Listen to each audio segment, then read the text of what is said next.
কথা তো একটা মনে পড়ছে, এটা কি কইলে চা না? এটা কনে লাগবো, তোমরা না কইলেও কইতে হইব। এটা অলি কইলে চা রবিশ ভাই কি তো কইলে যাবে না কথা না, তো কই এলাই। হ্যাঁ, মার হাবা কয় না রে। ওই চিড়িয়াখানার এক বেডি গেছে বান্দর চাইতে, এমনি গেছে তো অন্যতম বেড়াইয়া চাইব, বাঘ ভাল্লুক হরিণ যা আছে সবে তো চাইব। চাইতে চাইতে চাইতে চাইতে বান্দরের যে শেড আছে, বান্দর যেহেন আছে এটার সামনে গেছে। তো গিয়ে দেখে বিড়ি কেউ ওই বাদামিটা দিয়া দেয়, তো বান্দর এটা লই আবার খায়, আবার এরকম করে এটা করে, তো এগুলি সুন্দর লাগছে আর কি। কেউ আবার বিড়িটা দিয়া দেয়, তো বান্দরে আবার বিড়িও টান দেয়। তো এই দেখে সেটা বেডির কাছে সুন্দর লাগছে। বেডি কয় আমি কিতা দিতাম, কিতা আছে কিতা আছে। সাইয়া দেখে আম আছে, এবিডি আম কিনছে। কি কিনছে? তো এবিডি একটা আম বান্দরটার ইডা দিয়ে দিছে। পরে বান্দরটা করছে কি, আমটা আত লইয়া মুহনা দিয়া ফিসে দিয়া নিয়ে ধরে রাখছে। তো বেডি একটা অপমান হয়েছে না, দেখছো নি সকলে বাদাম দিলে খাইয়ালায়, বিড়ি দিলে খাইয়ালায়, আর আমি আম দেখতে এটা ফিসে দিয়ে ধরে রাখছে। আমার সরম দেওয়ানের লেগে এই শয়তা, এই বান্দরটি আসলেও বেশি বান্দর। এই বেডিয়ে সেইটা বান্দরের যে দায়িত্ব আছে হেবাটাটা ডাক দিয়ে আনছে। আপনার এই বান্দরের দায়িত্ব কি আপনি আছেন? কয় কারণ বান্দরটি সাংঘাতিক বেয়াদব। কয় কিতা করছো? আমি আম দিছি খাইতো, এটা নিয়ে ফিসে দিয়ে দুইটা রাখছে, এটা আমার জন্য কত বড় অপমান না? কয় আপা আপনি অপমান মনে করেন না, এখানে একটা ঘটনা আছে। কয় কি ঘটনা? কয় আর আগেও এক বেডিয়ে আম দিছি। কি দিছি? এর আগে এক বেডিয়ে এই বান্দররা আম দিছে, আম বেহতে এরা বান্দরে করছে কিতা, আস্তা আম ডুবগিল্লা লাইছে, না শুইল্লা না চাবাইয়া আস্তা আমার আমরা আসিল কাঁচা, এখন ডুবগিল্লা লাইছে। পরে আম ধরো জমায় না, এখন এটা তো বার হয়ও না। এখন তো এই বান্দরে যে আম মুহ দিয়া লাইছে, 3 দিন ধরে প্রস্রাব পায়খানা বন্ধ। ওহন কিতা করো, বান্দরে তো পাগল হয়ে গেছে গা। এরপরে অপারেশন কইরা এই আম পিছনের রাস্তা দিয়ে বার করন লাগছে। ওহন থেকে যে যেটা দেয় এটা মুহ দেওয়ানের আগে ফিসে দিয়ে নিয়ে চায় বার হইব নি।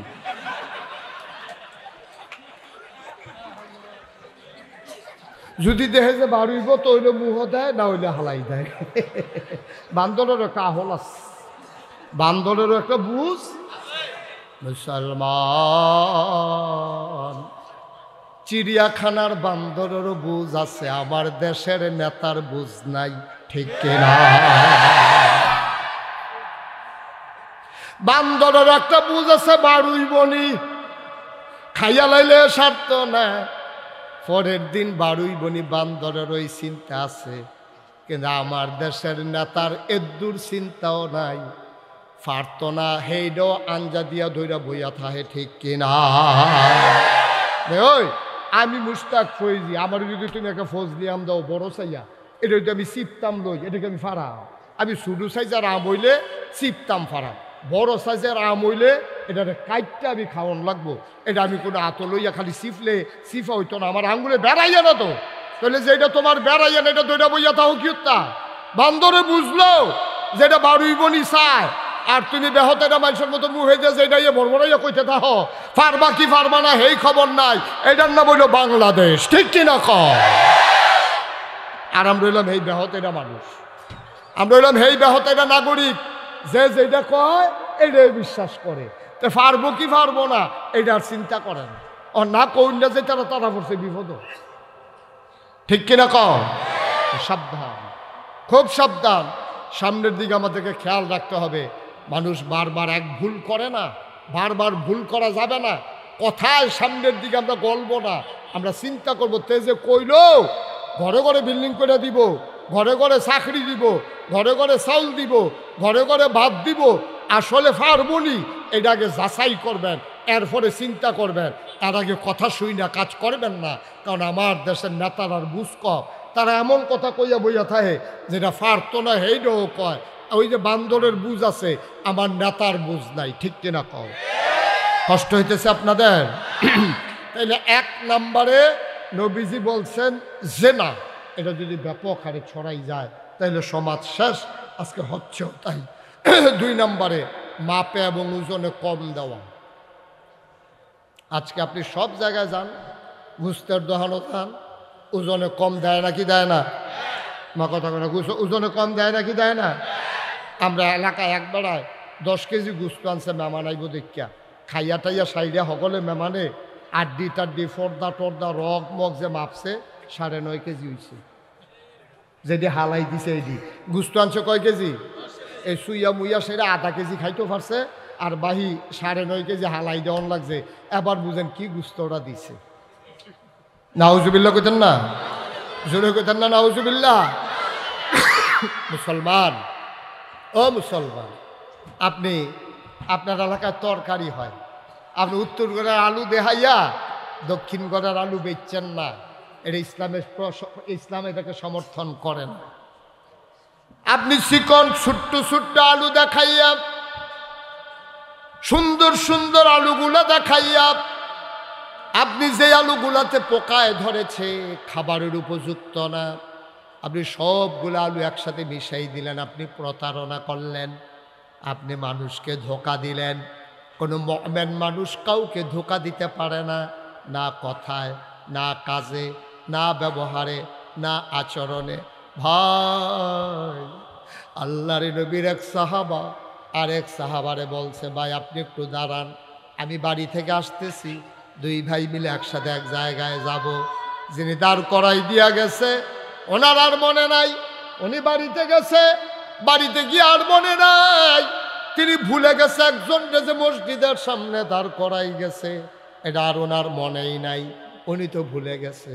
পরের দিন সকালবেলা উনি আইসা দেখে মানুষটা এখানে এখনো দাঁড়িয়ে আছে।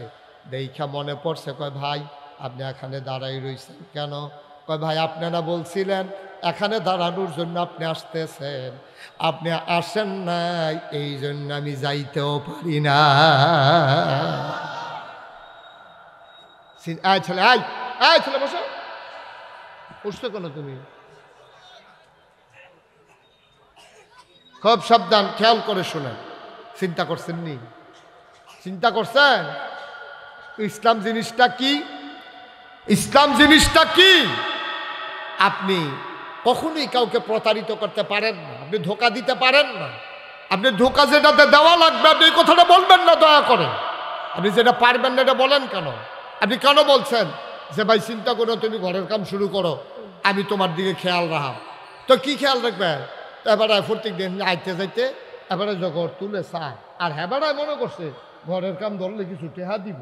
হেই আসে তো এবারে বইয়ে রয়েছে গিয়া কয় ভাই আপনারা করছেন ঘরের কাম ধরলে আপনি কিছু খেয়াল করবেন, কাম তো মার্শাল লাগবেইতেছে, আপনি যে কোনো খেয়াল টেয়াল করলেন না, আমি তো বিপদে পড়ে গেছি গা।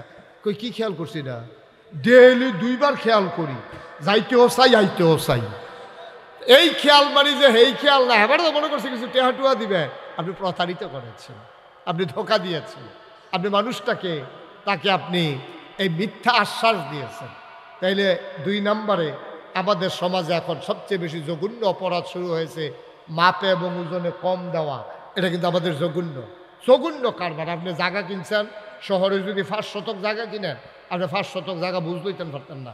আপনি দেবিদ্বারে জায়গা কিনেন, এই জায়গার মেলে তো শহীদ ভাই কত করণ লাগে, কিনছে 5 শতক, গিয়া দেহে ফুনে 5 শতক, গিয়া দেহে 4.5 শতক, আরেকবার কিনছে 5 শতক, এবারে দহল দিয়া রাখছে 5.5 শতক। এই কারবার বাংলাদেশও নাই। আমার কতক্ষণ আসেনি এই কারবার? কি কারবার করছেন আপনি? বাহির দিনের খেত পাইছেন 6 ঘন্টা, 1 বছর পরে ভাবতে গিয়ে দেহে 7 ঘন্টা হয়ে রয়েছে। আমি তো কয় ও সব জায়গায় তুই কম পাই, আপনার খেতার তোরা বাড়লো কেমনি? এবারে আইস দিয়া কয়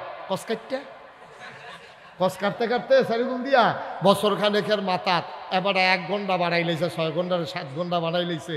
আব্বা কিয়ামতের ময়দানে মাসালা শুনো, তুমি যখন কিয়ামতের ময়দানে উঠবা, আল্লাহর নবী কয় কেউ যদি 1 বিঘত জায়গা দখল দেয়, কয় বিঘত? এবার কথা কেন, কয় বিঘত?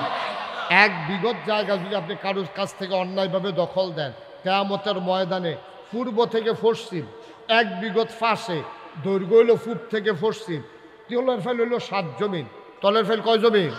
এই সবটি মাটি আপনার মাথাতে একটা খাড়ি দিয়া, এত্রি মাটি আপনার মাথার দিয়া কইব নে, তোর যখন জায়গায় হয় না, তুই মানুষের জায়গা দখল দিস, এটি সবটি মাথাত লইয়া তুই আট। কয়টা চাক্কা দেওয়ানোর পরে তো চিল্লেন দেখো ঘাটটা ভেঙে ঘাটটা ভেঙে থেকে, তখন এফারেস তারা করবো হ্যাপলাস লাগো, দুনিয়াত আসলাকো, দুনিয়ার দল নাই ক্ষমতা, তুমি আরেক বেটার জায়গা দখল দিয়ে বইয়া রইছ, আরেক বেটার সীমানার ভিতরে ঘর তুললে বইয়া রইছ, জাগা বেচ্ছ 6 ঘন্টা, বুঝ দাও 5.5 ঘন্টা। এই বাংলাদেশে এই প্রতারণা আজকে বহুল পরিমাণে বেড়ে যাওয়ার কারণে আল্লাহর নবী কয় ধ্বংস ধ্বংস ধ্বংস, ঠিক কিনা কয়? গেল করা কথা করে মুখস্থ করে হলো করা গেছে। 3 নম্বর হলো জাকাত না দেওয়া। এরা আজকে জঘন্য আকারে ধারণ করছে। জাকাত না দেওয়া, ভালা ভালা বেড়ায় জিজ্ঞেসি জাকাত দেননি, কি জাকাত দেয়নি? জাকাত দেয়নি মানে কি? জাকাত দেয়নি আপনি কি মনে করছেন আমরা আবার জিজ্ঞেস জাকাত দেয়নি? হুজুরে দম খাইয়া নরম করে লাইছে জাকাত। কই কি জাকাত? কয় কে রে হগিনী বেড়ি যাই আমরা ভিক্ষা দিই না, জাকাত দেয়। হগিনী বেড়িরে ভিক্ষা দিছে এটা বিলে জাকাত। তারপরে জাকাতের কাপড় দেয়, জাকাত দিব মাইকিং করে লাইন ধরে খেলাইয়া ফারাত ফুটে 2 জন নাই। কে শিখাইছে তোমার এই জাকাতের সিস্টেম? কে শিখাইলো জাকাত?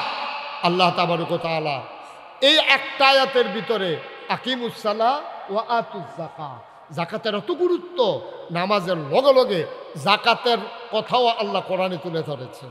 কিন্তু আমরা জাকাত দেই না। জাকাত দেওয়ানোর সময় ওখানে সহজ একটা যেটা চালাকিটা করে এটা আপনারা কইয়া দেই, দেখবেন ধরা পড়ে যাবো গা। এমনি এবার ওই ত্রাণ সামগ্রী এবার এটা আমার বুঝ হয়েছে। আমি যখন এই গত বন্যায় উত্তরগুলো আবদারপুর দিয়া যে ভাঙ্গা পড়লো, আমি আমার মসজিদের নিচতলাত একটা কেন্দ্র কইরা আমি একটু ঘুরা ঘুরা চাইলাম মানুষটা কেমনে কি দেওয়া যায়। আমি 15 দিন আমার পরিবার থেকে বিচ্ছিন্ন ছিলাম। আমি 15টা দিন আমার মসজিদের নিচতলায় থাইক্যা আমি মানুষের ঘর ঘর চিরা মুড়ি চাউল ডাল স্যালাইন তারপরে বিভিন্ন জিনিসপত্র যে দূর ফারছি আমি চেষ্টা করছি দেওয়ার জন্য। তো দিতাম গেছি পরে আমি গিয়েছি গেলাম আপনারা কয় ঘর? ঘরে ঘরে তো দেওয়ান লাগবো। তো আমি গিয়েছি গেছি কয় ঘর? কয় 7 ঘর। কয় ঘর? কি তারা হলো 7 ঘর হইলো কবে? আমি দিতে আর পাইলাম না। আমি বললাম 7 ঘর কেমনে? হুজুর শুনছেন না? আমি না ফাস্ট ফুড জুতা তো ফাস্ট ফুড জুতো হইলে 5 ঘর, আপনার জামাই বউ 1 ঘর, তো 6 ঘরে নয় 7 ঘর কেমনে? আমি আর আমার বউ জুতো। আমি আপনি কি বউয়ের লোক আলগা খান? কাজ 3 বছর ধরে না 3 বছর ধরে বিলে এবারের বউয়ের লোক আলগা খান। এবারের বউ 1 ঘর, এবার 1 ঘর, ফাস্ট ফুডের 5 ঘর, মুঠ মিলাইয়া কয় ঘর? বা কত কেন কয় ঘর?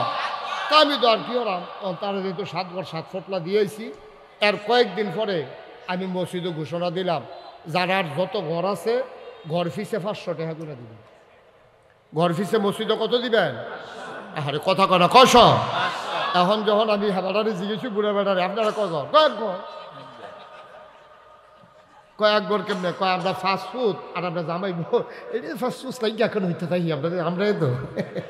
তারা অহন 1 ফটলা সিরিয়াল লাগবে হইয়া যাইগান 7 ঘর, মসজিদও টেহা দেওয়ানোর সময় হইয়া যাইগান 1 ঘর। আপনি মুসলমান, এবার আপনি কি মুসলমান? আপনারটা আপনি মিলান, আমি কিছু কইতাম না। এই ব্যাপারে আমার কোনো বক্তব্য নাই। 4 নাম্বার হইল আল্লাহ এবং রাসূলের সাথে বিশ্বাসঘাতকতা এবং প্রতিশ্রুতি ভঙ্গ না করা।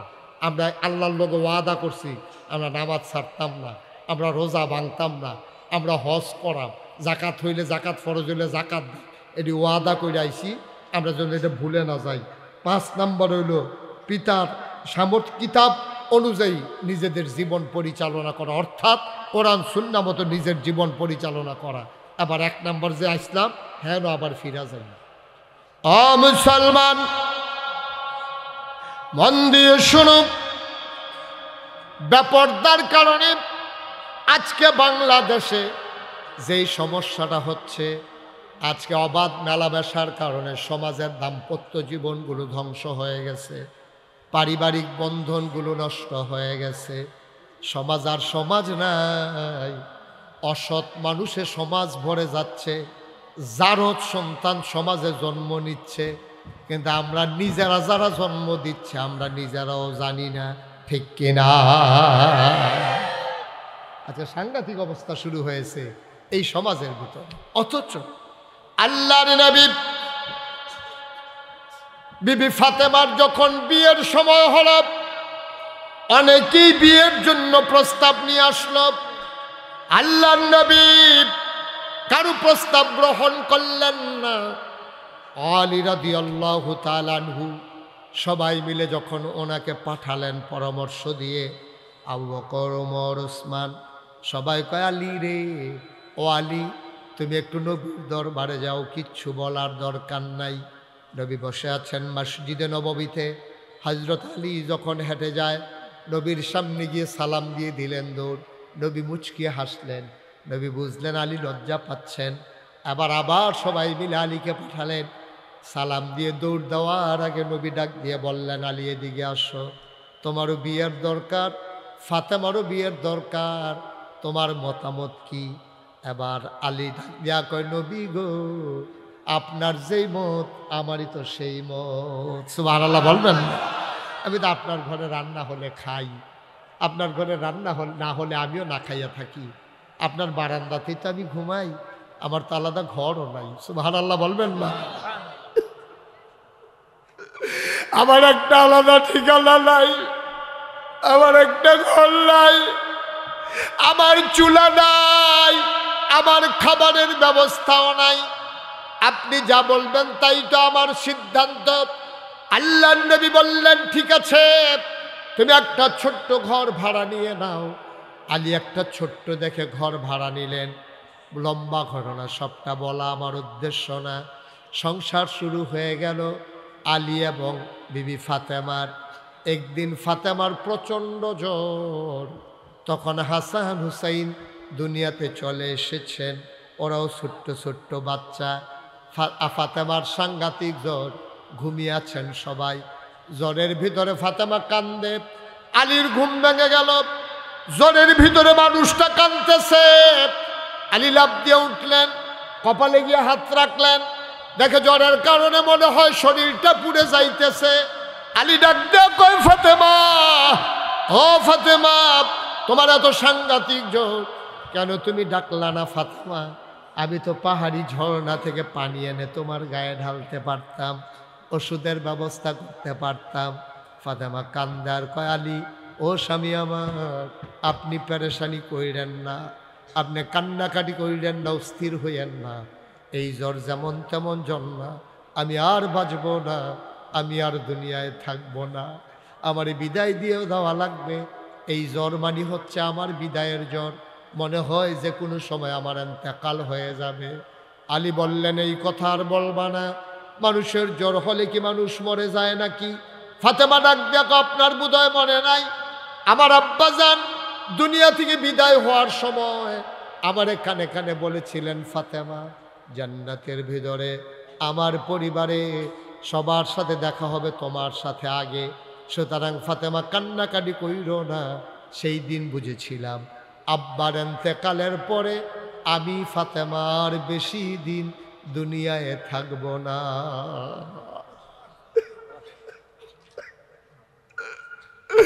আমি সেই দিন বুঝেছিলাম যে কোনো দিন আবার চলে যাওয়া লাগবে। আমার আব্বা বলেছেন সবার আগে থেকে আমার সাথে দেখা হবে।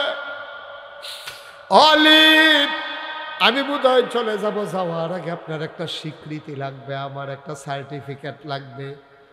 কয়, ফাতেমা কি জানতে চাও বলো?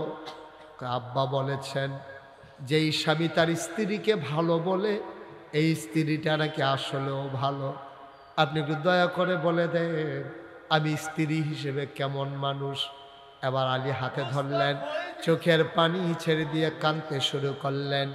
আলী ডাক দেয়া কয়, ফাতেমা, ফাতেমা গো, জীবনে জীবনে আমি অনেক মহিলা দেখেছি, অনেক সংসার দেখেছি, সাহাবাদের সংসার আমার জানা। ও ফাতেমা, মনে রেখো, আমার ঘরটাতে হয়তো সুখ ছিল না, কিন্তু তোমার মতো স্ত্রী পাওয়া সত্যি ভাগ্যের ব্যাপার।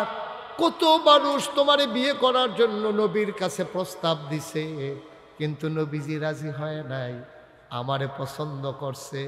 আমার বড় কপাল, নবীর আদরের কন্যা আমার স্ত্রী, তোমার মতো স্ত্রী আর হয় না। ফাতেমা কেঁদে দিলেন, বললেন এই সার্টিফিকেটটা আমার বড় দরকার ছিল। আলী আবার ডাক দেয়া কয়, ফাতেমা গো, আমার থেকে কথা আদায় করে দিলা, তোমার কথাটাও আমার জানা দরকার। আমি পুরুষ হিসাবে কেমন এইটাও একটু বলে দাও দেখি। আমি স্বামী হিসাবে কেমন কোনদিন তোমারে জিজ্ঞেস করি নাই। অচরবাকরের মানুষ, হুসেনপুরের মানুষ, কালিকাপুরের মানুষ, ভাগমাবাদের মানুষ, মন দিয়ে শুনো রে ভাই। এবার ফাতেমাকে আলী জিজ্ঞেস করলেন, ও ফাতেমা, আমি স্বামী হিসেবে কেমন? আলী এবার ফাতেমা হাতে ধরে কয়, আলী, ও আলী, কোনোদিন একটা নাকের ফুল, কানের দুল, গলার মালা, হাতের বালা, বেনারসি কাথান, আপনি আমার জন্য মজার খাবার হয়তো কোনো কিছুর ব্যবস্থা করতে পারেন নাই, কিন্তু আমার ঘরটার ভিতরে কোনোদিন সুখের অভাব হয় না।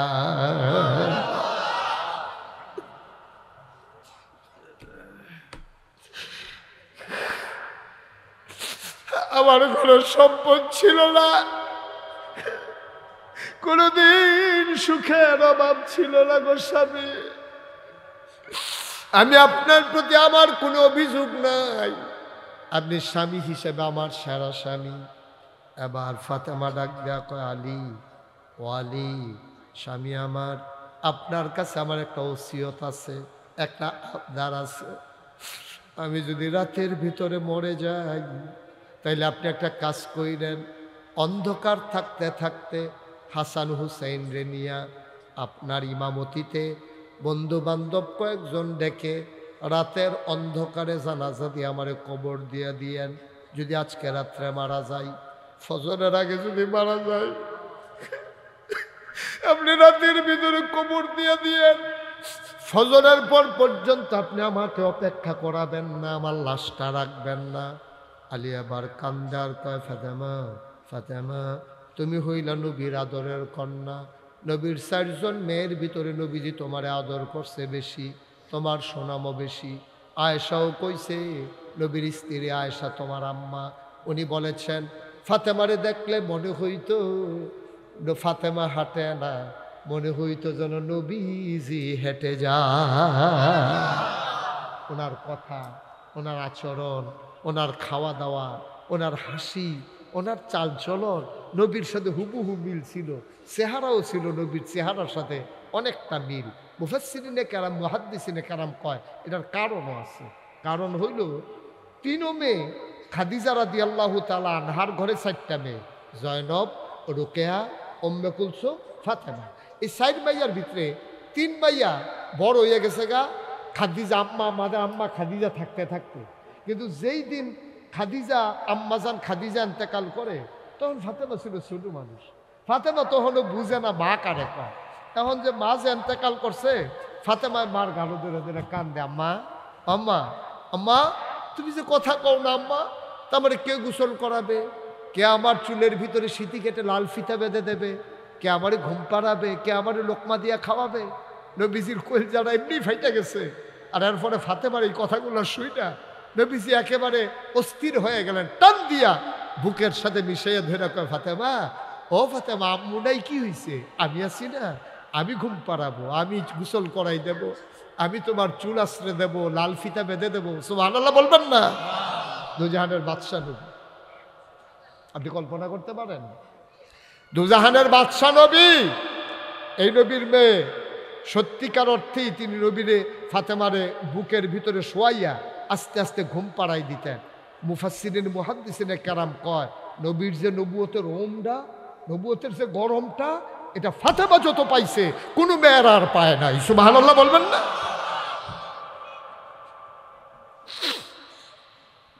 কোনো মেয়েরা নবীর এত সংস্পর্শ পায় নাই, এত আদর পায় নাই, এত মায়া পায় নাই। ফাতেমা যেই মায়াটা পাইছে, কোথাও সফরে যেতেন, সবার কাছে বলা শেষ কইরা তারপরে ফাতেমার কাছে সবার শেষে বলতেন।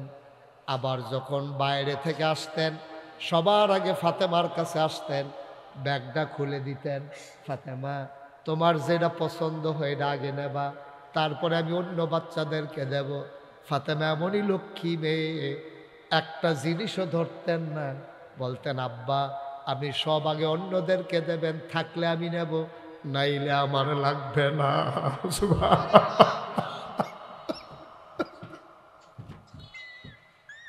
সবার আপনি দেন, আমার লাগবে না, থাকলে আমি নেব, নাইলে নাই।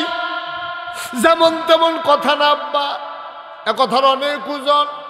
আবার ফাতেমা ডাক দেয়া আলী, ও আলী, আমার যদি রাতের ভিতরে মৃত্যু হয়ে যায়, আপনি রাতের ভিতরেই কাফন পরাইয়া দাফন করে দেবেন মাটির কবরে, এত জানাজানির দরকার নাই। আলী কাঁদতেছেন, ফাতেমা তুমি হইলা নবীর আদরের কন্যা, যদি মানুষ জানে তোমার ইন্তেকাল হয়েছে, হাজার হাজার মানুষ দৌড়ে দৌড়ে তোমার জানাজায় আসবে, কেন রাতের অন্ধকারে তোমার কবর দেব। এবার ফাতেমা একটা মুচকি হাসি দিলেন, আলীর হাত ধরে, আলী আপনি বোধহয় ফাতেমারে চিনেন নাই। আমার জন্মের পর থেকে যতদিন বাবার ঘরে ছিলাম ততদিন পর্যন্ত, বিয়ে হওয়ার আগ পর্যন্ত আমারে কোনোদিন কোনো ভিন্ন পুরুষ দেখে নাই। যেই দিন বিয়ে বসে আপনার ঘরে আসলাম, আজকে পর্যন্ত কোনো ভিন্ন পুরুষ আমারে দেখে নাই। বিয়ের আগেও দেখলো না, বিয়ের পরেও দেখলো না। আমি যদি মরে যাই, আপনি যদি দিনের বেলা মসজিদের সামনে আমার লাশটা নেন, তখন সবাই কাফনের বাইরে দিয়ে আমারে দেখবে আমি লম্বা ছিলাম না খাটো ছিলাম, আমি চিকন ছিলাম না মোটা ছিলাম। সুবহানাল্লাহ। যেই ফাতেমা জীবিত অবস্থায় কোনোদিন ভিন্ন পুরুষের সামনে যায় নাই, এই ফাতেমা মরার পরে লাশ হইয়া কারো সামনে যাইতে চায় না।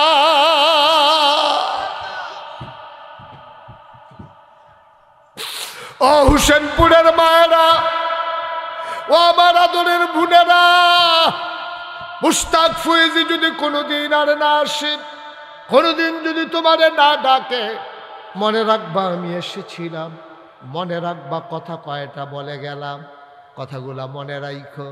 বাবা তোমারও দায়িত্ব আছে, আমারও দায়িত্ব আছে। তুমি স্বামী, স্ত্রীর উপরে দায়িত্ব তোমার, তুমি বাবা, মেয়ের উপরে দায়িত্ব তোমার, তুমি ভাই, বোনের উপরে দায়িত্ব তোমার। তোমার বোন, তুমি মুসলমান, তোমার বোন বেপর্দা হতে পারে না। তুমি বাবা, তোমার মেয়ে বেপর্দা হতে পারে না। তুমি স্বামী, তোমার স্ত্রী বেপর্দা হতে পারে না। সুতরাং আজকে আমরা চলেন সবাই মিলে সিদ্ধান্ত নেই, এই গ্রাম আমার, এই দেশ আমার, এই সমাজ আমার, আমার সমাজ আমাকেই সুন্দর করা লাগবে। আসমান থেকে ফেরেশতা এসে সুন্দর করে দেবে না। আজকে সিদ্ধান্ত নেই, ফাতেমা মৃত্যুর পরেও লাশ হয়ে যেমন মানুষের সামনে লাশটাও দিতে চায় না, আমার এই হোসেনপুরের মায়েরা আজকে থেকে সিদ্ধান্ত নেক, আমার মায়েরা যেন পর্দা হয়ে বাজারে যাওয়া না লাগে। মেয়েরা স্কুলে যাবে পর্দা করে, ইউনিভার্সিটিতে পড়বে পর্দায় করে, বাজারে যাওয়া লাগলে, দোকানে যাওয়া লাগলে, ডাক্তার দেখানো লাগলে যাবে বুরকা পরে, ঠিক কিনা? পারবো না আমরা ইনশাআল্লাহ? আজকে 34 বছর মোশতাক ফয়েজি মাহফিল করি। এই মাঠটাতে আমি আরও আগে এসেছি। আমি বারবার কর্তৃপক্ষকে বলেছিলাম, এই মাঠেই যদি আয়োজন করেন আমাকে নিয়েন না, কারণ আপনারা এর আগে যখন আসছি, অনেক বছর আগে 2008-এ বোধহয় আমি আসছিলাম, তখনই আমি আসার পরে লোক জায়গা হয় না। তো এখন তো মোটামুটি আমাকে একটু কিছু মানুষ চিনে, তো সবাই আসবে। এই যে লোকগুলাকে আমি বসতে দিতে পারলাম না, আমি সত্যি লজ্জা পাচ্ছি। আপনার মনে করেন আমার খুব আনন্দ, আমার কথা শুনে আপনারা আসছেন, দিনের কথাগুলো শোনার জন্য বসতে পারলেন না। তবে একটুকু আমি বুঝেছি, আমার মন সাক্ষী দিয়েছে, আজকে আপনারা বসতে পারেন আর না পারেন, মাগরিবের পরে আপনারা যেভাবে আজকের মাহফিলকে লোকে লোকারণ্য করে দিয়েছেন, আজকে আমার মন সাক্ষী দিয়েছে আল্লাহ আপনাদের এই মাহফিল কবুল করে নিয়েছেন। এই কবুল হওয়া মাহফিলটাতে আমি আপনাদেরকে 1 মিনিট একটু দোয়া করব, দরকার আছে নাকি নাই? কথা বলা দরকার আছে নাকি নাই? একটা লুকো দয়া করে উঠবেন না, সবাই মিলে আমরা দোয়া করে তারপরে এশার নামাজ হবে। তারপরে আমার আদরের কারি আব্দুল কাইয়ুম নিয়াজি, বাংলাদেশের আলোড়ন সৃষ্টিকারী বক্তা, অত্যন্ত সুমধুর কণ্ঠস্বর এবং মানুষকে আপনারা শুনে খুশি হবেন তার ওয়াজ। একটা লুকো, ছেলে এই 2টা বাচ্চা যে উঠলো, আপনারা কেউ কিছু বললেন না? হ্যাঁ, সমস্যা তো এই রে, বাংলাদেশের সমস্যাটা তো আমরা ধরতাম পারি না, চিকিৎসা করার কেমনি? আমরা তখনও রুগে থিতাইতে থিতাইতে রুগী গেছে গা মইরা, তো চিকিৎসা হইব কেমনে?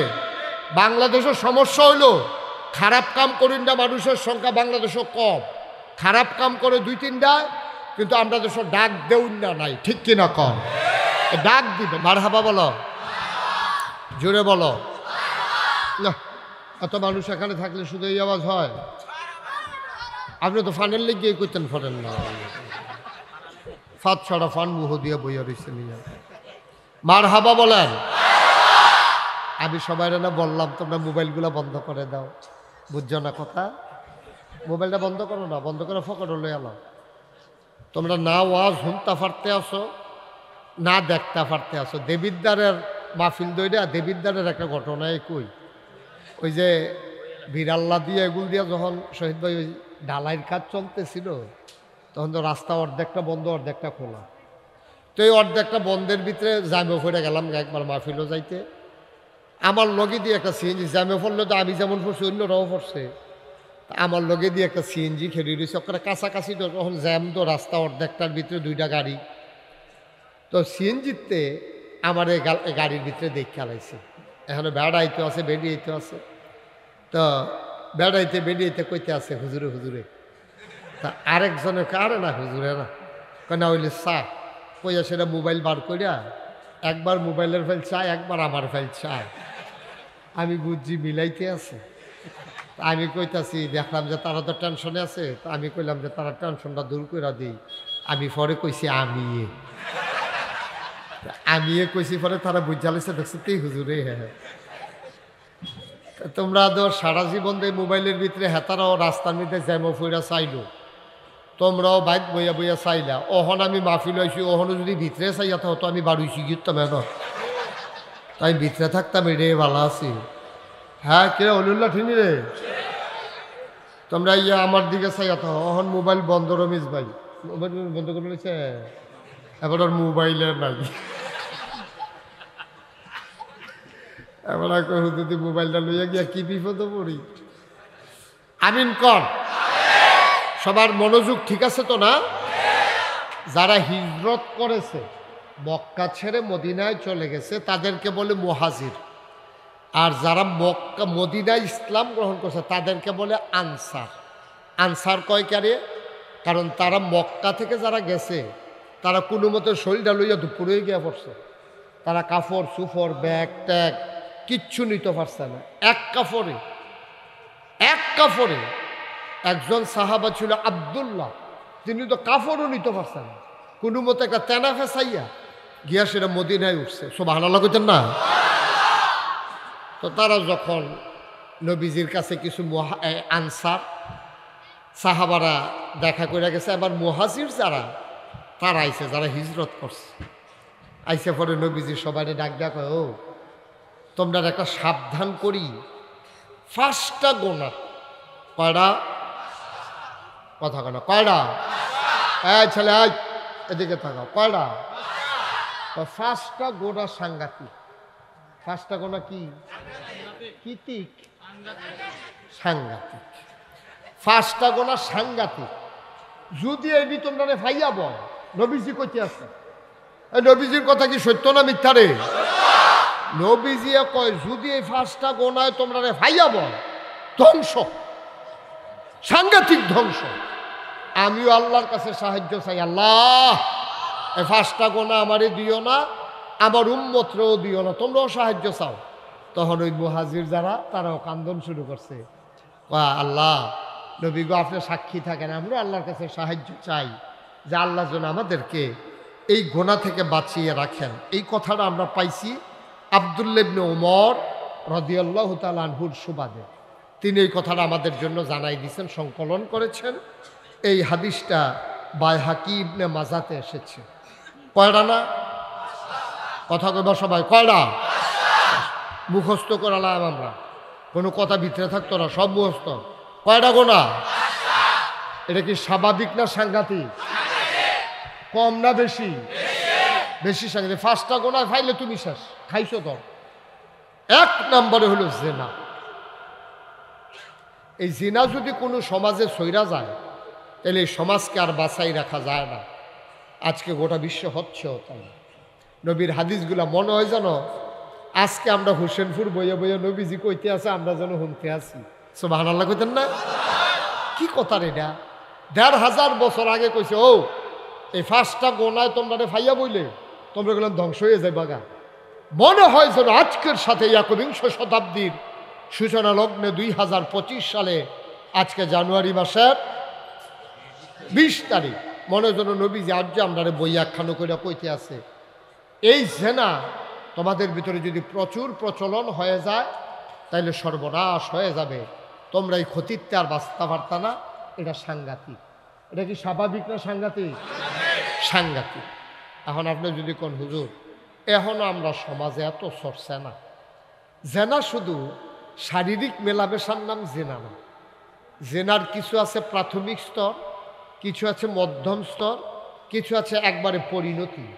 এই জেনা যেমন চোখে আপনি বইয়া চাইয়া রয়েছেন, অবৈধ একটা মেয়ে যাচ্ছে অথবা একটা মহিলা বেপর্দা হয়ে যাইতেছে, আপনি তার দিকে চাইয়া তার সৌন্দর্য নিয়ে আপনার মনের ভিতরে একটা আন্দোলন সৃষ্টি হয়েছে, অর্থাৎ আপনার ভিতরে একটা খাহেসাত, তার প্রতি একটা ঘৃণ্য পিপাসা, আপনার তৃষ্ণা চাহিদা আপনার হৃদয়ে তৈরি হয়েছে। এটা চোখের জেনা। এটারই কিসের জেনা কয়? চোখের। এই জন্য নবীজি বলছেন যে কোনো মহিলার দিকে, বেগানা মহিলার দিকে কোনো পুরুষ তাকাইতে পারবে না, এবং কোনো বেগানা পুরুষের দিকে কোনো মহিলাও তাকাইতে পারবে না। এটার কই ফাইলাম এই কথা? নবীজি একদিন তার বিবিদেরকে নিয়ে বসে আছেন, এমন সময় অন্ধ সাহাবা উম্মে মাকতুম, একজন অন্ধ সাহাবা এসে ঢুকলেন।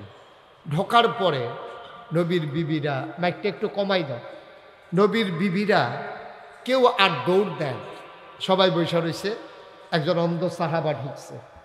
নবীজি বলে, এই তোমরা যে সবাই বসে রইলা, একজনও দৌড় দিলা না, এটা ভিন্ন পুরুষ না ঢুকলো? কই আর রাসূলুল্লাহ, উনি চোখে দেখে না তো। আল্লাহর নবী বললেন, উনি চোখে দেখে না, তোমরা কি উনাকে দেখো না? সুবহানাল্লাহ বলবেন না? খালি বেড়াইতে মহিলা দেখলে গোনা হইব, মহিলায় কি বেড়াইতে দেখলে গোনা হইতো না? আমার কথা কেন হইতো না?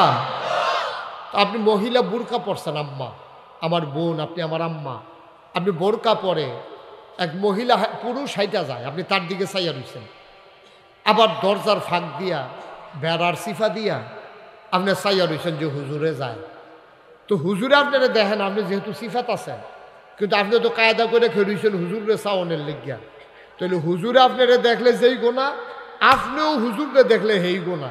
আগের দিনে মহিলারা জীবনও তারা একটা ফাইলা কিনতে গেলেও ওই সুইটটা নাতিরে ফাটাইতো, 4-5টা ফাইলা আইনার সামনে তারা চাইয়া হয়তো 2টা আমরা রাখছি, দাম কত জিগা, এরপরে তারা দাম দিত। জীবনে এইরকম হইসা না। কিন্তু এখন ওই যে কইছিলাম জিনা সমাজে কেমনভাবে ছড়াইছে, এখন যদি এখন ফেরিওয়ালা ফিতা, লিপস্টিক, বালা, কানের দোল, নাকের ফুল, ইমিটেশনের নানান কিছু লইয়া আইয়ে একবার যদি তে ডুহে, তার বাড়ি কখনো তারাও কেউ জানে না, তেও জানে না এই গ্রামের নাম কিতা, তে আইসে অনেক দূরের তে বাইক মাত্র তে ঢুকছে, এমন টাইমে একজন বেডিও যদি দেখালায় যে একটা ফেরিওয়ালা আইছে, এই বেডিয়ে সারাটা বাড়ি একটা লাড়া দিয়া বইয়া রয়েছে তৃপ্তি। ফেরিওয়ালা আইয়া পড়ছে, সুন্দর সুন্দর জিনিস আনছে না, সবাই মিল্লা বেড়ারে সাইডুগুল দিয়ে এমনি একটা ঘেরাও দিছে, তে এই বেড়াইতে বেডিতে সিফাত বইরা তে নাই, সাইডুগুল তার উফরে দিয়ে বাড়ি আঞ্জা দিয়া লাগছে তো, তে আর নাইয়ের ভিতরে পড়ে গেছে গা। এই টাইমে মসজিদের ইমাম সবাই তো লইলে বেডিয়েতে চিল্লান দিয়ে হুজুরাই এলো, কয়ে সেটা সকলে দৌড় দেয়, তইলে যেই বেড়াটারে তলে হালাই দিছে হেতে বেডি, আর হুজুর হইল এই এলাকা দিয়া বেড়া, আর বেড়াইত নাই এই এলাকা দিয়া। মুসলমান মন দিয়ে শুনো রে ভাই, মুসলমান আমার মায়েরা, আমার বোনেরা, পুরুষ লোকেরা দূরে দূরে গিয়ে আওয়াজ শুনতে পারে গো আম্মা, আপনি হোসেনপুরের মা, আপনি ইচ্ছে করলেই জাফরগঞ্জ গিয়ে ওয়াজ শুনতে পারেন না। সব জায়গায় মহিলাদের ওয়াজ শোনার ব্যবস্থাও থাকে না আম্মা। যেহেতু মুশতাক ফৈজি আমি এসেছি, আপনারা কান পেতে শুনেন, আপনারা আলাদা আলাদা বসেন, সব মহিলা একসাথে বৈশা জীবনে ওয়াজ শুনছে এমন কোনো প্রমাণ নাই। বেড়াইতে আপনারা বেড়াইতে যখন হুন্নালাইছেন বিষয়টা এমন না। আমি তো দেখি, দেখলে কেউ কথা কইতে লইলে আমার সামনে আসেন দেখিয়া আমি আপনারা কইতাম পারি কথা কইয়েন না, কিন্তু মহিলারা যখন একখানো বয় তারা নানান আলাপ করে, তারা আর আপনার ওই একখানো বইয়া ওয়াজ হনো হয় না। একখানো হইলে তারা নানান আলাপ করে, ফুটফিটটা মুরগার ছাওড়ায় ডিম ফাড়েনি, তারপরে গিয়া তোমার আষ্টারে যে সিলে লইয়া গেছিল এটার কি অবস্থা, তারপরে জামাই তো তোমার বিদেশ থাকে, কয় ফোন দেয়নি, কয় দিত না গেলে, কয় ভিডিও না অডিও, এই আলাপ চলতে আছে আর কি 2 ঘন্টা লাগাইয়া। কি আর ওয়াজ, ঠিক নি রে? ওয়াজ আর হনো হয় না, বইয়া বইয়া অলিউল্লাহ এই আলাপ সালাপ কইরা কত কোনো ওয়াজ শেষ হয়েছে, এরপরে যার যেমন ফান টান খাইয়া বাজ্যে গেছে ওয়াজ শেষ। হয় আরেকজন ইশারা দিতেছে আগাইয়া বইতে কোন কই আগাইয়া বইতে হন ও ফাঁক আছে কোনো কইলো আর কি একটা কন লাগে, অন্যান্য মাহফিলও দেখছে কয়, এবারও কইছে আর কি। জায়গা থাকলে থাক, না থাকলে না। তারা এখন বেশিতে বেশি আমার তুললে বইতে পারবো, আর জায়গা নাই হবে। এটা নিজে ঘন ঘন বই রইছে না, ধুমবার রইছে গীতাছে, এবার রং বইতে গেলে আমার হাবা কন যেরকম মার হাবা। আয়ো আজ সমাজটা ধ্বংস হয়ে গেছে। আমার ছেলেরা এই ধ্বংসের পিছনে অনেকগুলা কারণ আছে। অন্যতম কারণ হলো স্বামী বিদেশে থাকা, এটা হলো অন্যতম কারণ। কারণ আমার ছেলে দেশের ভিতরে 8ম জনসংখ্যায় বেশির দিক হইল বাংলাদেশ, 8ম বড়। 8 নম্বরে বাংলাদেশের জনসংখ্যা সবচেয়ে বেশি, কারণ আমাদের 56,000 বর্গ মাইলে প্রায় 18 কোটি মানুষ, প্রায় 18 কোটি মানুষ। আর কত্তরা দেশ পড়ে রয়েছে, ঘন্টার পর ঘন্টা গাড়ি চালাই যায়, দিনের পর দিন গাড়ি চালায়, একটা বাড়ি নাই, একটা ঘর নাই, একটা মানুষ নজরও পড়ে না।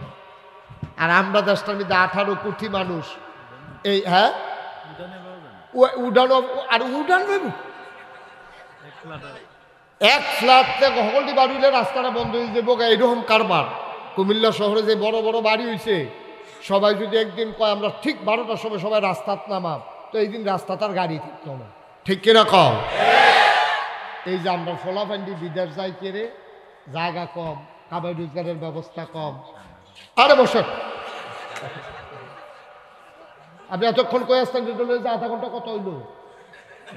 জায়গা আছে 1 ঘন্টার মতো, এটা কইল একদম। আমিন কন, জোরে কনে আমিন। যেই কথাটা বলতেছিলাম, এই কথা মনে আসেনি? আমরা জায়গা কম, মানুষ বেশি, এই কারণে আমাদের দেশে এই ছেলেরা বিদেশ চলে যায় কামাই রোজগারের জন্য। এখন একটা গড় যদি 5টা ফুটতায় 5 জন বিদেশ, বউ 5টা গড়, 5টা বউ, সকলে বিদেশ। স্বাভাবিকভাবে তখন এই বউয়েরা পর্দা ফুসিদার খেলাফ হয়। এই মহিলাগুলা অনেকে বাড়িতে কোনো পুরুষ লোক না থাকার কারণে বাজারে যাওয়া লাগে। বাজারে যাইতে গেলে তো দোকানদারের লগে কথা কন লাগে, আবার বাহি আনে, দোকানদারের লগে খাতিরকরণ লাগে, দোকানদারে আবার আইয়ে বাইক, তা আইলে টেহা দিত না পারলে তার একটা ফান খাওয়াই দেওয়ার লাগে, নাহলে আইস দেওয়া কথা কইয়া দেওয়ার লাগে। এইটা করতে করতে করতে করতে চোখের জিনা, মনের দূরত্ব কেটে যায়, লজ্জা শরম ভেঙে যাওয়ার কারণে আমার সমাজে আজকে জেনার বহুল প্রচলন শুরু হয়ে গেছে, ঠিক কিনা কম? সাংঘাতিক অবস্থা। আপনি অনেক জায়গায় হয়তো খবরও পান নাই, সব খবর আপনারা পানও না। খুব কম জায়গা আছে এখন পর্দা পুশিদা একেবারে ঝেঁটিয়ে পিটিয়ে বিদায় করে দেওয়া হয়েছে। আর একটু কমাই দাও বাবা, একটু কমাও। ঝেঁটিয়ে পিটিয়ে পর্দা পুশিদাকে আজকে বিদায় করে দেওয়া হয়েছে। পর্দা পুশিদার জন্য কোনো ব্যবস্থা বাংলাদেশে নাই, বরঞ্চ পর্দা পুশিদা ভেঙে দেওয়ার জন্য, অবাধ বিচরণের জন্য বিভিন্ন ব্যবস্থা আছে। কীরকম? এই যে বাংলাদেশে বড় বড় কোম্পানিগুলো আছে, যেমন আপনি মনে করেন বেক্সিমকো, ওয়ালটন, তারপরে বসুন্ধরা গ্রুপ, তারপরে ম্যাগনা গ্রুপ, সিটি গ্রুপ, তারপরে RFL প্রাণ। এই কোম্পানিগুলো করে কি 31st নাইটে এবং 26শে মার্চ, তারপরে 16ই ডিসেম্বর, পহেলা বৈশাখ, এরপরে বিভিন্ন বিভিন্ন কারণে কারণে ওপেন এয়ার কনসার্ট করে ইউনিভার্সিটিতে, তারপরে আপনার কি বলে টিএসসি চত্বরে, ঢাকাতে বিভিন্ন রমনার বটমূলে, বিভিন্ন জায়গায় তারা বাঙালি বৎসবরণ উৎসব, 31st নাইট, এক বছরকে বিদায় করে আরেক বছর বরণ করা, এরপরে গিয়ে আপনার কক্সবাজার সি বিচে, এই বিভিন্ন জায়গায় আপনার ওপেন এয়ার কনসার্ট করে। কারা?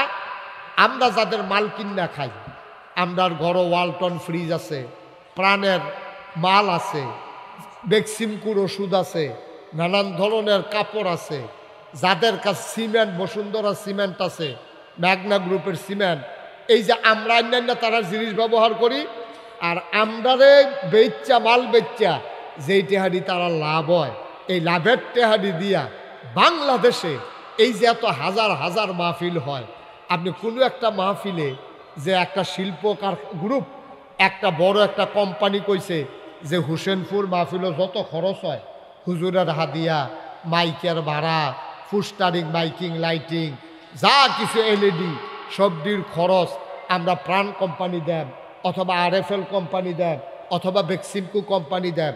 গোটা বাংলাদেশে এত হাজার হাজার মাহফিলের ভিতরে একটা মাহফিলও কোনো গ্রুপ তারা স্পন্সর করে না, তারা টাকার দায়িত্ব নেয় না, কিন্তু পহেলা বৈশাখে লইয়া যায়, 16ই ডিসেম্বর লইয়া যায়, আর এদের ভিতরে বেড়া বেডি ওপেন এয়ার কনসার্টের নামে বিভিন্ন শিল্পী গোষ্ঠী আইনা, বিভিন্ন আপনার ব্যান্ড আইনা তাদেরকে মঞ্চে উঠাইয়া উত্তম নৃত্যের মাধ্যমে যেই মেয়েগুলারে আপনি পাঠাইছেন ইউনিভার্সিটিতে পড়ার জন্য, যেই ছেলেগুলারে পাঠাইছেন, ওরা অবাধ মেলামেশা করে, তারা একসাথে নাচে গায় ফুর্তি করে, লজ্জা শরম ভেঙ্গে এখন বিবাহ বহির্ভূত সম্পর্ক করতে তারা একটা সেকেন্ড দেরিও করে না, ঠিক কিনা?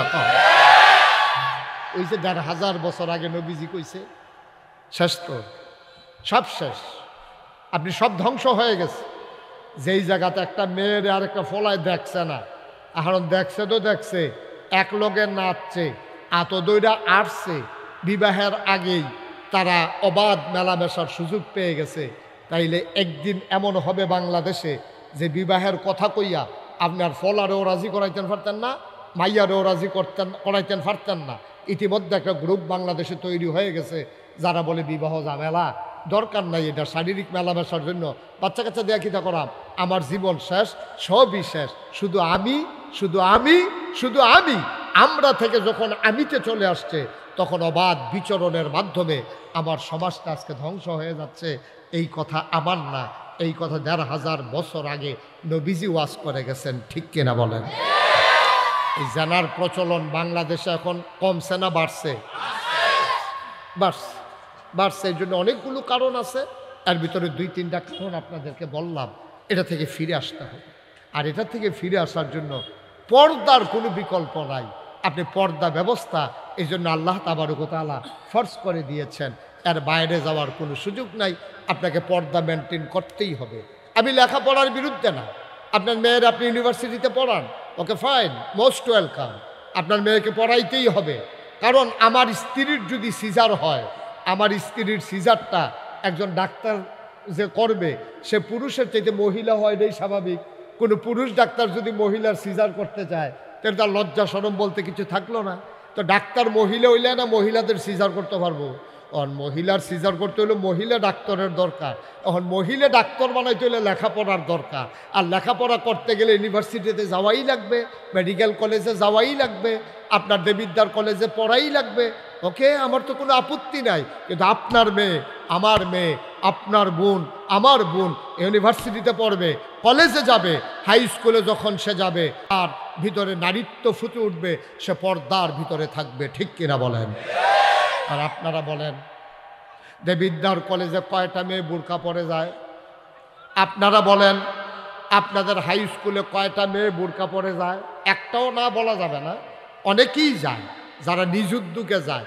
কিন্তু সরকারের যদি সিদ্ধান্ত থাকতো সাবালিকা কোনো মেয়ে হাই স্কুলে যখন পড়বে, যখন সাবালিকা কোনো মেয়ে কলেজে পড়বে, সে পর্দা করে আসা বাধ্যতামূলকভাবে যদি বেতন আদায় করা যায়, বাধ্যতামূলকভাবে ঝট করে 92 জন লোক মুসলমানের দেশে আমার মেয়েদেরকে শারীরিক চর্চার নামে যদি ফুটবল খেলার জন্য মাঠে নামানো যায়, তাহলে মুসলমানের দেশে আইন করে পর্দাও করানো যায়, ঠিক কিনা বলো?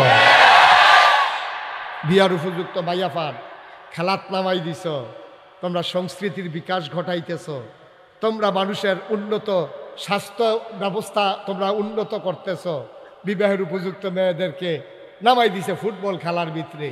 ফলাফাইনে খেলা চাইতে গেছে, কি আর খেলা, বল কখনোতে চাইয়া রইছে, কখনো বল গেছে কেন বাইরেতে, তখনও মাউড হয়ে চাইয়া রইছে, তো কোনো ফুটবল চাইতে গেছে না। আমি কইতা মতো পারতাছি না, ঠিক নেই, ঠিক নেই, আরে ঠিক নেই ভাইও, কি গজবে আমরারে দর্শ। আমরা মুসলমানের সন্তান, আমরা মুসলমানের ফুতাই, আমরারে মানুষে মুসলমান কয়। আহা আহ, টুপি থাকলে বুঝি মুসলমান, দাড়ি থাকলে যদি মুসলমান, তুমি 5 ওয়াক্ত নামাজ পড়ো দেখতে তুমি মুসলমান। নামাজ তো একটা ফরজ, এইরকম ফরজ কতগুলো আছে তোমার জীবনে। হুকুমের আয়াত আছে কোরআনে 500, যেটারে বলা হয় আহকামুল কোরআন। তুমি কয়টা মানছ? তুমি এগুল দিয়া নামাজ পড়ো, হেগুল দিয়া সুদ খাও, এগুল দিয়া রোজা রাখো, হেগুল দিয়া ঘুষ খাও, তুমি হেগুল দিয়া মানুষের দান সদকা করো, এদিক দিয়া জাকাত দাও না। তুমি কোনটা ফরজ, কোনটা ওয়াজিব, কোনটা সুন্নত, কোনটা তুমি ওজনে বুঝছো না, তুমি ওজনে বুঝো নাই। জন্য গতকালকে আমার মাহফিল ছিল কালাকচুয়া, ওইখানে আমি বলছিলাম যে আমার দেশের মানুষগুলা যে দূরা ফারে না, এর দূর দইরা বইয়া থাকে, যেটা ফারে এইটা কয় না, যেটা ফারতো না এটা কইয়া বইয়া থাকে। দেখছেন না, আমরা দেশে দেখবেন নির্বাচন আইলে বাইরে দেখবেন কত বইয়া কথা কয়, কারে ভোট দিচ্ছেন নিয়ে আমার দেখেন না, আবার কারে নিয়ে এমপি বানান, কারে নিয়ে মন্ত্রী বানান, আমার মতো মানুষরে দেখেন না। যদি আমারে আল্লাহ আল্লাহ করে মন্ত্রী বানাইতেন পারতেন, এমপি বানাইতেন পারতেন, দেখলেন ঘরের ফইটা বেড়াইয়া ফিস দিয়া কালা করে লাইলাম। আরে বাবুরে, কেউ কয় গাড়া পর্যন্ত করবো, কেউ কয় বেগনাবাদ পর্যন্ত, বেগমাবাদ পর্যন্ত করব, কেউ কয় এই যে এগুলদা শাহ আলমরা বাড়ির গাড়া দিয়ে এগুলদা পশ্চিমবঙ্গ যে রাস্তাটা গেছে ওখানে যেটা তারা অলিউল্লাহরা বাড়ির সামনে দিয়া, এমনি না হইলে কইটা দিব, এমনি না কয়। আর এবারে দিক অকরে ঘরের ফইটা বেড়াই বিলে ফাঁকা করে লাগবো ফলা মানে এই কথা হইন না। বুড়া বেড়ায় কয় জীবনে তো অনেকে আমরা ভিতরে দাঁড়াইতে আইছে, কিন্তু এত আজ্ঞাইয়া তো কেউ কইছে না। খিচালা এবারে এবারে যখন বেশি আজ্ঞাই না খিচালা এবারে দিছে, বুট করছে ফার্স্ট, গেছে গা 6 মাস। 6 মাস পরে এবার আর বাইক গেছে বুড়া বেড়ায় নাতিরে লইয়া, এমপি সাহেব আপনি না কইছেন আমরা ঘরের দরজাত কিতা বিলে ঢালবেন, কবে?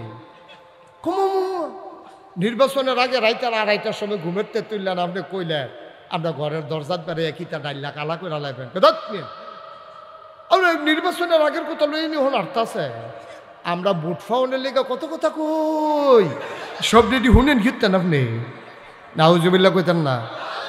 আহারে মুসলমান, এই জন্যই আমরা দেখলাম 17 বছর আমরা দেখলাম টেলিভিশন খুললেই শুধু উন্নয়ন, শুধু উন্নয়ন, শুধু উন্নয়ন, কোনো ধ্বংস দেখলাম না, খালি উন্নয়ন দেখলাম। উন্নয়ন দেখতে দেখতে এমন উন্নয়ন হইছে, এখন যখন 17 বছর ভার হইছে, অহন দেখি যে সব উন্নয়ন বাড়িতেছে। শুধু পায়রা তাপ বিদ্যুৎ কেন্দ্র থেকে প্রধানমন্ত্রীর পরিবার 56,000 কোটি টাকা চুরি করেছে, ঠিক কিনা বলো? একটা প্রকল্প থেকে যেই পরিমাণের টাকা এই বাংলাদেশ থেকে পাচার হইছে, এই পরিমাণ টাকা যদি বাংলাদেশে ব্যবহার করা হইতো তাহলে আপনার ফিস রাস্তা না, এটারে যদি যে আমি এটারে সোনা দিয়া রুফা দিয়া মোড়াই দেয়, এমনি আগাইলেন গেল যেই টাকা বাংলাদেশ থেকে পাচার হইছে লক্ষ লক্ষ হাজার কোটি টাকা। আমার কথা এই জায়গাত না, আমার কথা হইল তুমি যেটা ফারতা না, এটা তুমি এত আগাইয়া কও ফিরতা, তুমি জানো এটা আমি ফারতাম না, তো এত কথা কওয়ানোর দরকারটা কি? তা বড়বড়াইয়া মুহিদে আইলে কইলে সারবো, প্রতিটা কথার জন্য আল্লাহর কাছে জবাব দিতে হবে নাকি হবে না? তুমি ফারতা না যেটা, এটা তো কোয়ার দরকার নাই আব্বা। তুমি যে দূর ফারবা এক দূরে কও না, তুমি খাওয়াইবা আমারে নিরামিষ দিয়া, তুমি কইতাছো আমার ষাট জাতের গুস্ত দিয়া খাওয়াইবা, এই মিশা কথা কোয়াটা তোমার দরকারটা কিতা?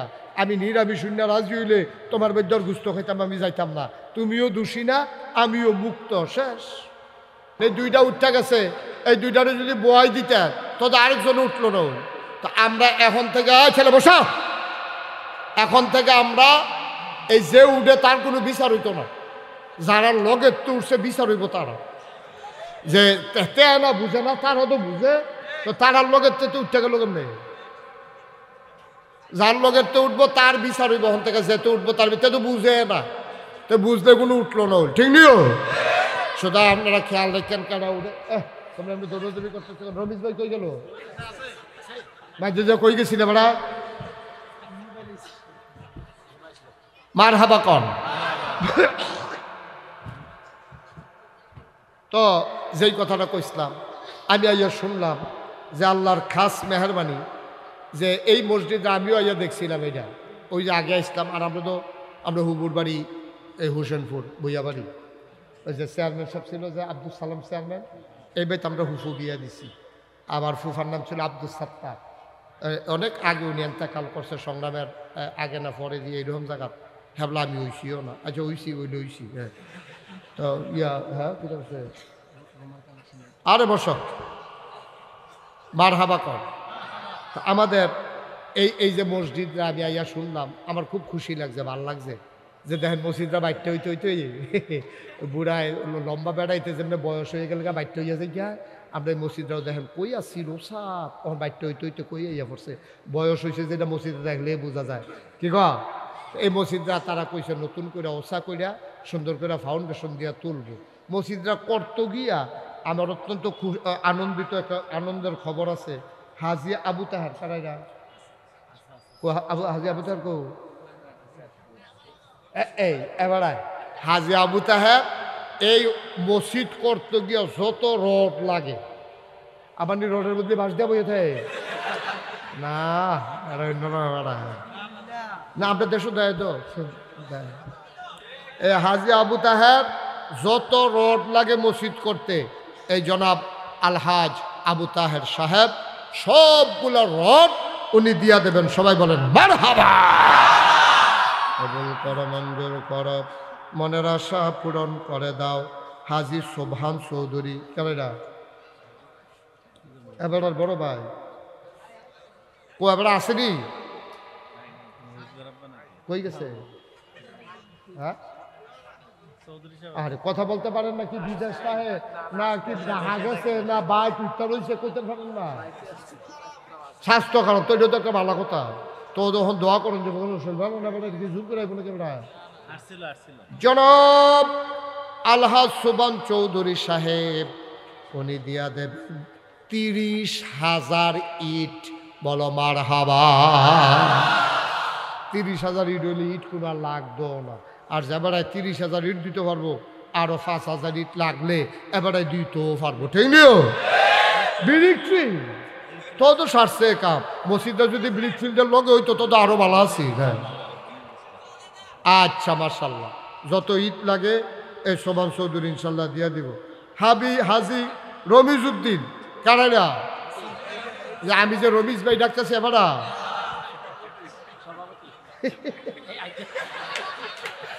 মার হাবা করছে রে। আমরা রমিজ ভাইয়ের যত সিমেন্ট লাগে মসজিদ করতে, যত সিমেন্ট লাগে আমরা রমিজ ভাইয়ে সমস্ত সিমেন্ট উনি দিয়ে দেবে। বলো মারহাবা। হাজি জসিমউদ্দিন যত বালু লাগে, যত বালু দরকার জসিম ভাই সব বালু দিয়া দে। মারহাবা কয় না? শাহ আলম ভাই মালয়েশিয়া, এবার নি মালয়েশিয়ান শাহ আলম আমার অত্যন্ত মহব্বতের, আমার কলজার টুকরা। আমারে মালয়েশিয়া যা করছে তারা কয়জনে মিল্লা, আমি দেখা বাচ্চাইছি সব ঘটনায় মানুষ বাঁচে না। আদর আদর কোসাইল্লা মাইরালাউনের কথা আমার এই একটা কারবার গেছে তোর মালয়েশিয়া। এই খাইতাম পারি না, খাইয়া চালি উঠতাম পারি না, আবার খাইয়ালাম। আমি বলি কিতা ভাই, কি কারবার কি? তারা আমার এই যে কিতা করছে, শাহ আলম ভাই, আরও কিছু আছে, আমার রাসেল, তারপরে আমার ইকবাল ভাই, মালয়েশিয়ার আমার অনেকগুলো গ্রুপ আছে, তারপরে আমার জাহাঙ্গীর ভাই, এটি কইয়া ফারা যাইতো না, মার হাবা কনা তো কত্রী মানুষ যে আমার লিখা কি ফাগলের ফাগল, আমার আদরের রানা মালয়েশিয়া এটা আমার ফাগল বানাই নিছে কয়দিনের ভিতরে। এই আপনার শাহ আলম ভাই নিয়ত করছে যত টাইলস কি যত টাইলস লাগে সবগুলা টাইলস ওনার পরিবার দিয়া দেবে, মার হাবা কন্যা কেন, আরে উনি দিয়া দিব। আর মরহুম রেনু মিয়ার পরিবার যত থাই এবং গ্রিল লাগে তো মসজিদ শেষে তৈলে যে আমরা থাহি থাইকা নামাজ পড়া যাই, তারা যেন সকলে দিয়ালা উন্না মার হাবা কয় না রে।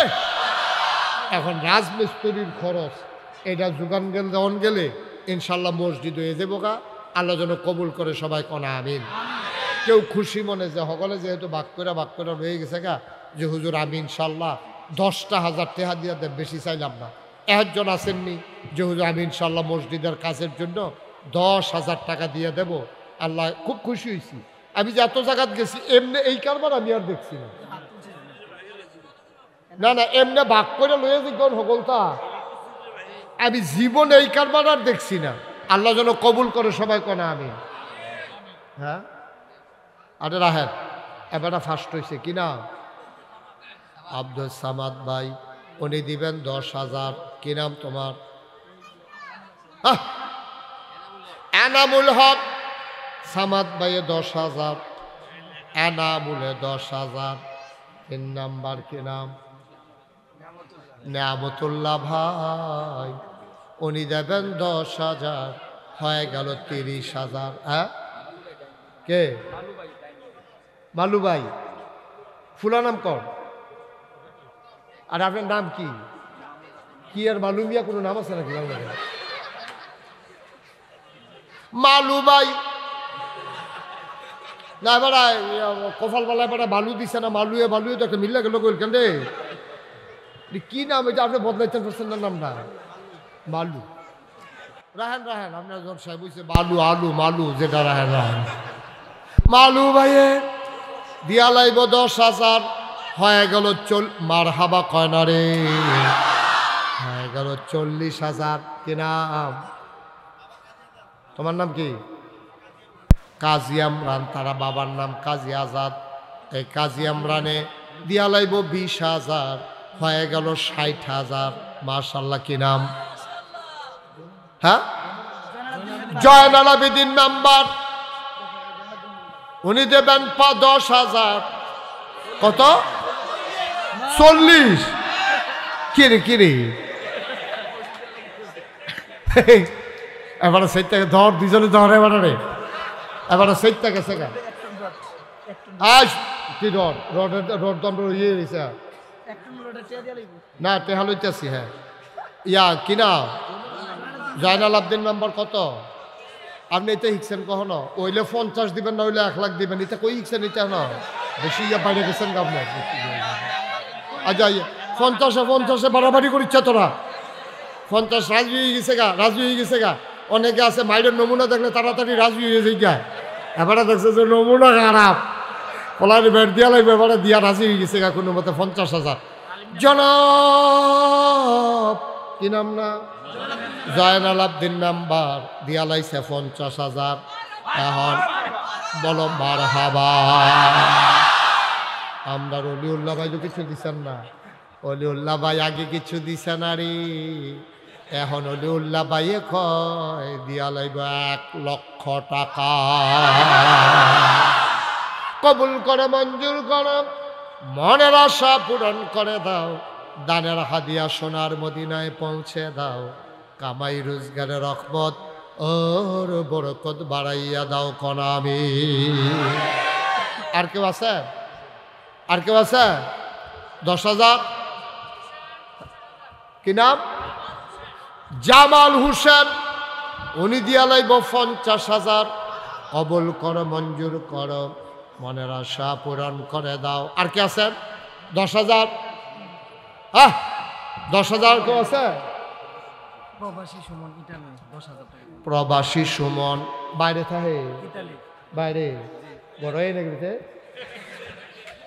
ও বিদেশ বিদেশ, আমি তো কই কি তারে কুয়াশার ভিতরে বাইরে বাইরে ঘুরে গেলে বিদেশ বিদেশ ওলে বুঝলি খাবারটা বিদেশ থাকে ইটালি দিয়া লাইব 10,000 মার হাবা কয় না রে সবাই কনা আমি আর কেউ আছে 10,000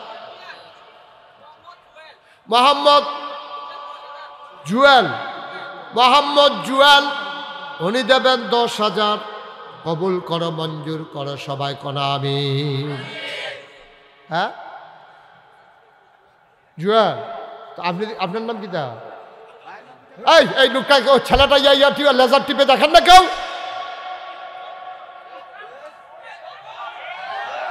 থাক হয়েছে ডরাইছে তে হ্যাঁ ডরাইছে না তারে তো উদ্দেশ্য ডর দেখালে তার কি মারণ উদ্দেশ্য নিহি মোহাম্মদ জাকির হোসেন 10,000 জুয়েলি দিছে 10,000 জাকির হোসেন 10,000 বলছি কবুল করো মঞ্জুর করো আয় ছেলে এই লোকটা এরকম করতেছে কে রে কিতা তুমি কিতা করো এটা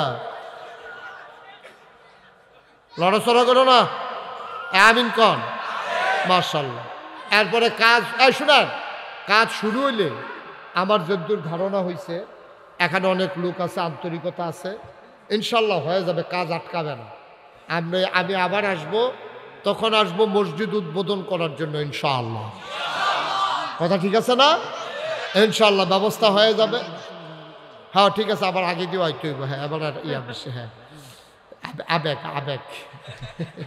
হ্যাঁ হ্যাঁ হ্যাঁ ঠিক আছে ভাইয়া হ্যাঁ অসুবিধা নেই ওলি 1 টন রড দেবে আর 1 লক্ষ টাকা দেবে বলছি এটা শুনেন নাই আপনি এই জন্য সমস্যা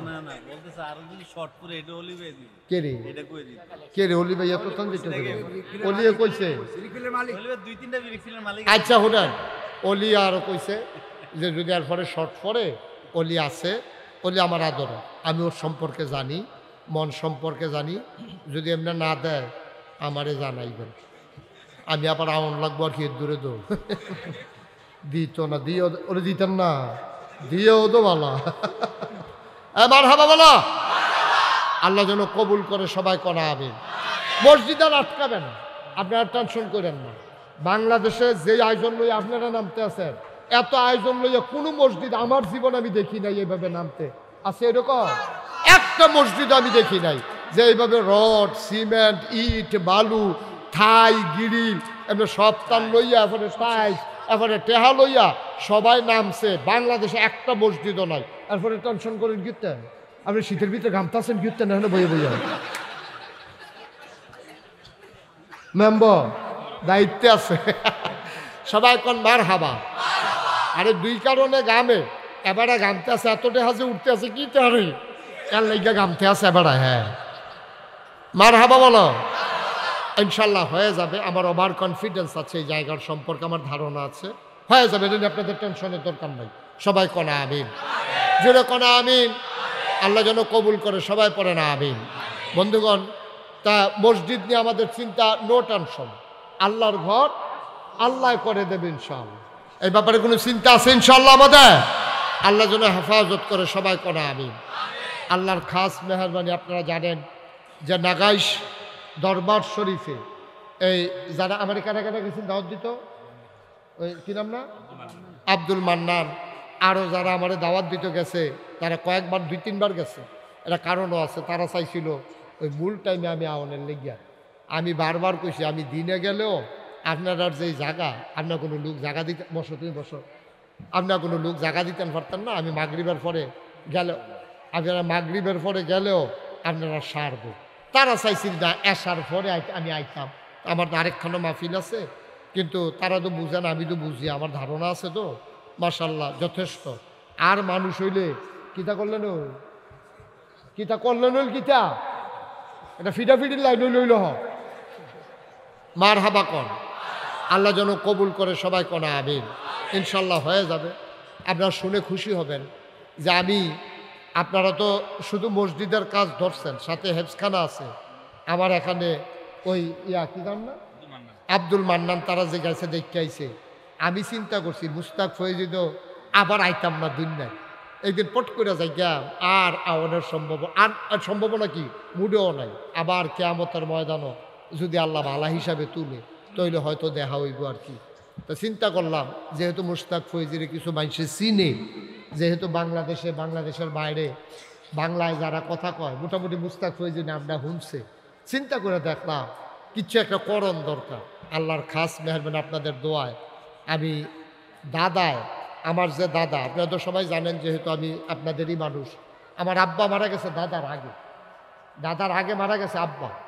এই জন্য দাদা থেকে সরাসরি আমি দরবারের দায়িত্ব পাইছি। আমার দাদায় মাত্র 9 শতক জায়গা আমার দরবারও দিছ, মাত্র 9 শতক। এরপর আমি জমিন কিনা শুরু করলাম।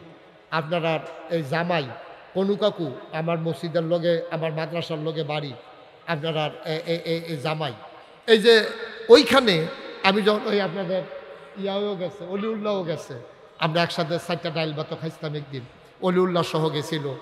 আমরা তখন জমিন কিনা আমি শুরু করলাম দাদার এন্তেকালের পরে।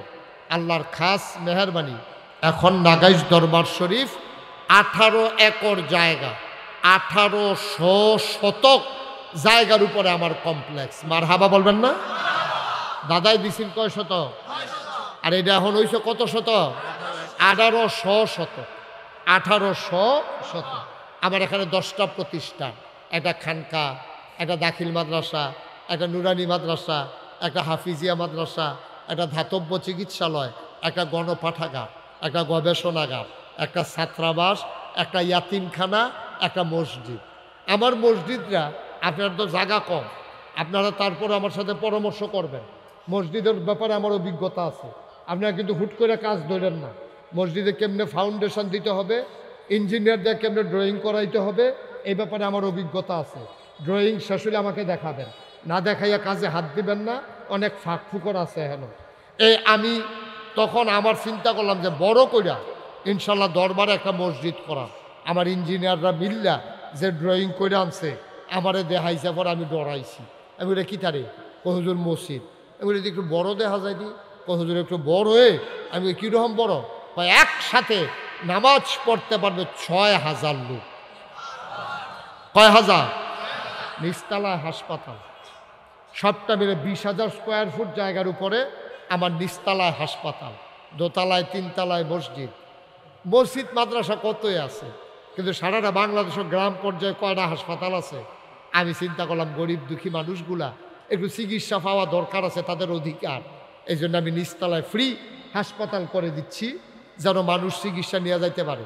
আপনারা যদি অসুখটা লইয়া নাগাইশ পর্যন্ত যাইতেন পারেন আল্লাহ আল্লাহ কইরা, চিকিৎসা রেডি।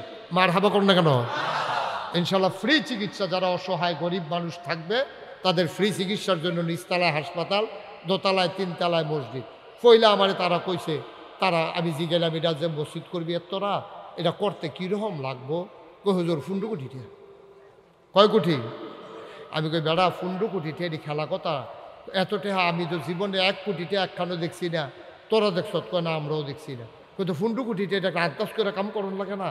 কই হুজুর ডরাইয়েন না, এই শুরু করেন। তখন আমি একটা নিয়ত করছিলাম, আল্লাহ 33 বছর তো মাহফিল করি বাংলাদেশও, এই বছরে না 34 হয়েছে।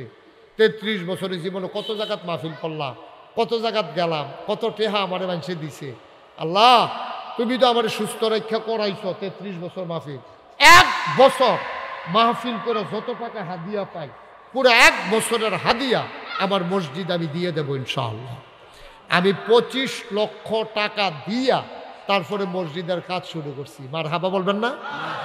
কয়লা না কথা না, কয়লা 25 লাখ টাকা দিয়া কাজ শুরু করছি। 1 তলার ছাদ হইছে। ছাদের দিন ইঞ্জিনিয়ারে আমার আলগাত নিয়ে কয় হুজুর ওই যে কইছিলেন যে এই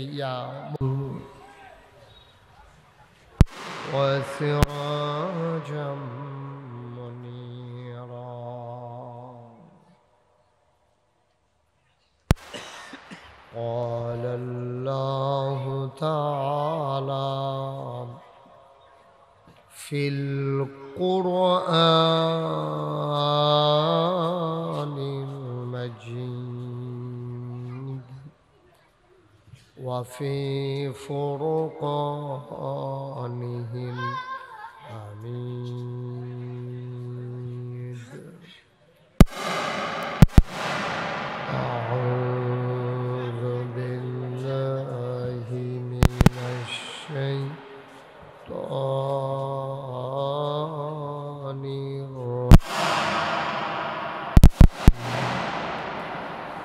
بسم الله الرحمن الرحيم لا إله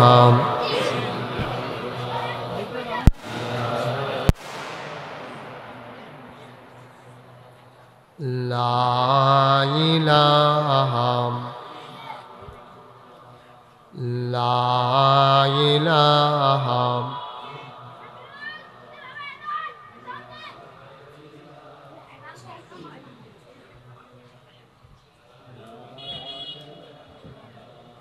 لا إله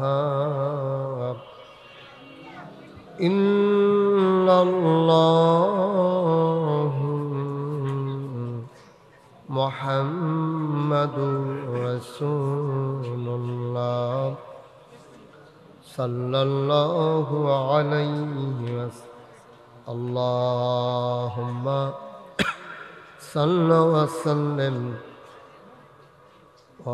ومبارك عليه সবাই পড়েন আমিন সবাই পড়ি আলহামদুলিল্লাহ জোরে পড়ি আলহামদুলিল্লাহ আল্লাহ তাবারক ওয়া তাআলার দরবারে আমরা লাখ কোটি শুকরিয়া জ্ঞাপন করছি যিনি আমাদেরকে ঐতিহ্যবাহী ঐতিহ্যধন্য দেবিদ্বার উপজেলাধীন হুসেনপুর গ্রামের যে গ্রামে আমি নানানভাবে আত্মীয়তার বন্ধনে আবদ্ধ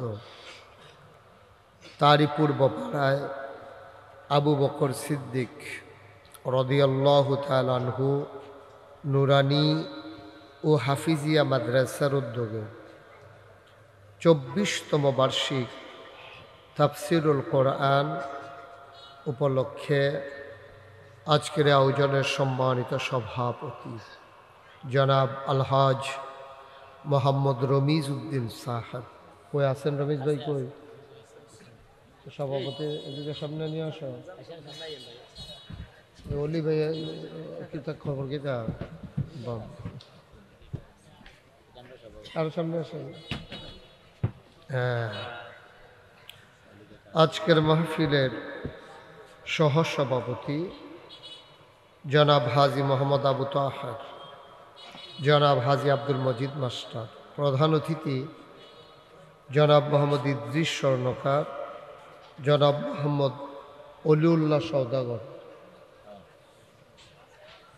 বিশেষ বক্তাবৃন্দ এবং আজকে আমার পরে গুরুত্বপূর্ণ আলোচনা করবেন আমার আদরের ধন কলিজার টুকরা অত্যন্ত সুন্দর আলোচনা যিনি করেন সুযোগ পাইলে আমিও যার কথা শুনি এবং আমার পরে আপনারাও শুনবেন ক্বারি আব্দুল কাইয়ুম মিয়াজি সাহেব বিশেষ বক্তাবৃন্দ বিশেষ অতিথিবৃন্দ আজকে আমাদের মাঝে উপস্থিত হয়েছেন আমাদের রৌনক বক্স মেহমান বাংলাদেশ জামাত ইসলামীর কুমিল্লা উত্তর জেলার সম্মানিত সেক্রেটারি দেবিদ্বারের কৃতি সন্তান মাটি ও মানুষের নেতা আমার প্রিয় ভাই জনাব মোহাম্মদ সাইফুল ইসলাম শহীদ উপস্থিত হয়েছেন বাংলাদেশ জামাত ইসলামীর জাফরগঞ্জ ইউনিয়ন পরিষদের সম্মানিত সভাপতি এবং অন্যান্য বিভিন্ন পর্যায়ের নেতৃবৃন্দ অন্যান্য রাজনৈতিক দলের নেতৃবৃন্দ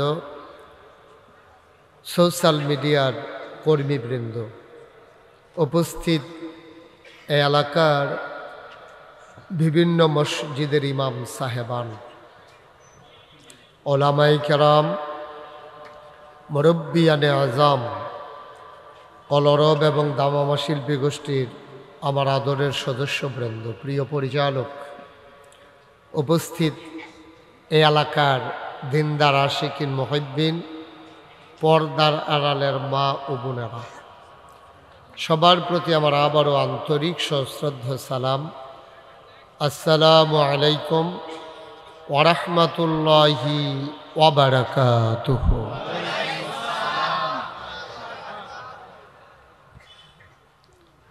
মাগরিবের পরে মোবারক সময়ে যিনি আমাদেরকে কবুল করে নিয়েছেন, আমি শুরুতেই দাওয়াত রাখার আগেই বলেছিলাম যে আপনারা এই জায়গায় যে জায়গা করবেন, এখানে তো লোকজন জায়গা দেওয়া কঠিন। আমার আদরের অলিউল্লাহ, আমার কলিজার টুকরা, ওখানে আমরা যেভাবে পরিকল্পনা করেছিলাম, আমি বুঝি নাই অলিউল্লাহ যে এত বড় মনের মানুষ আমার শুরু আয়োজন করিয়া যে এত আয়োজন কইরা বইয়া থাকবো, এটা আমি বুঝছি না।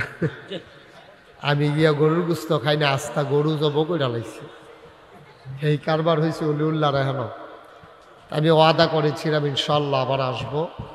যেহেতু আমি এবছর কথা বলতে পারি নাই, আমার বাদ আসর আর একটা বড় প্রোগ্রাম থাকার কারণে এবং ওই দিন জুমাবার পরে যাওয়ার কারণে আমাদের কারোরই স্মরণ ছিল না, একটা গ্যাপ হয়ে গেছে। অলিউল্লাহ বলছিল হুজুর একটু দোয়া করবেন আইসা, আমি একটা নতুন বিল্ডিং করছি মাদ্রাসার।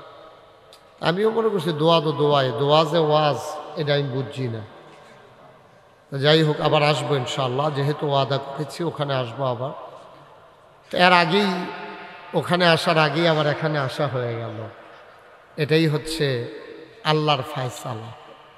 আল্লাহ যেন কবুল করে, সবাই পড়েন আমিন। যেহেতু মাগরিব থেকে আসার সময়টা একেবারেই কম, আমরা ভূমিকাতে একটা সেকেন্ড সময়ও নষ্ট করতে চাই না। আমরা সরাসরি আলোচনায় চলে যেতে চাই।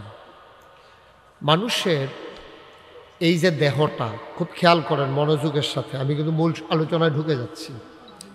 মানুষের যে যাদের মোবাইল আছে মোবাইলগুলো বন্ধ করেন।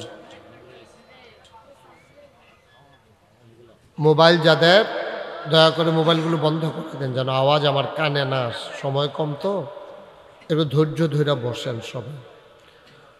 তো যেই কথাটুকুন বলতেছিলাম, মানুষের এই যে দেহ, শরীর, তুমি মাইকটা যেন প্রতিধ্বনি না হয়, এটা বন্ধ করো। যে আওয়াজটা আবার ফিরে আসে না, এটা বন্ধ করে দাও। মানুষের এই দেহটা আল্লাহ তাবারক ওয়া তাআলার পক্ষ থেকে একটা বিরাট আমানত। আমরা যখন এই আমানতকে রক্ষা না করি, তখন আমাদের দেহের ভিতরে নানান অসুখ বাসা বাঁধে। এই দেহটা আবার আপনার দুই প্রকার, একটা হলো বাহ্যিক, আর একটা হলো আভ্যন্তরীণ। বাহ্যিক মানে যেটা দেখা যায়।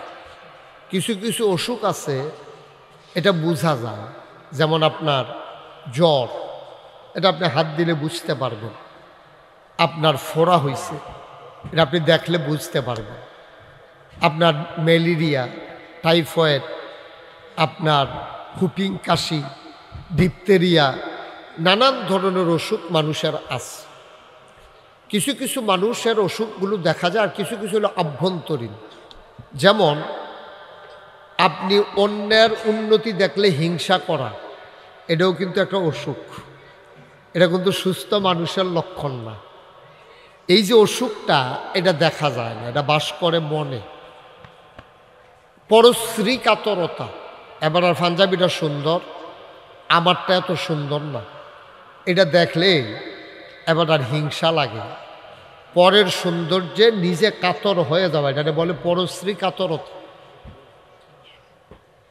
এবার আর ওয়াজ সুন্দর, আমার ওয়াজ এত সুন্দর না, এইটা একটা পরশ্রী কাতরতা। এটা আমার মনের একটা অসুখ।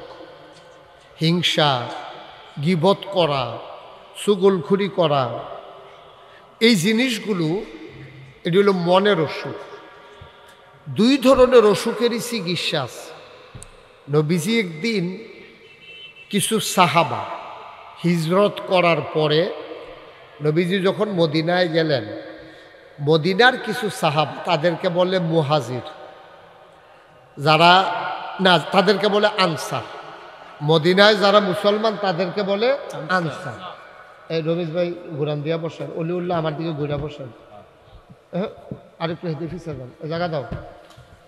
অলি আরো পিছনে রমেশ ভাই, এই এই শহীদ ভাইয়ের চেয়ারটা একটু ঘুরাই দাও, কনেকটা করে দাও। শহীদ ভাইয়ের সাইকেল হইলে কনেকটা সাউন্ড লাগে। আরো আর একটু ঘুরাই দাও। এই আবার সে হয়েছে না, সে হয়েছে।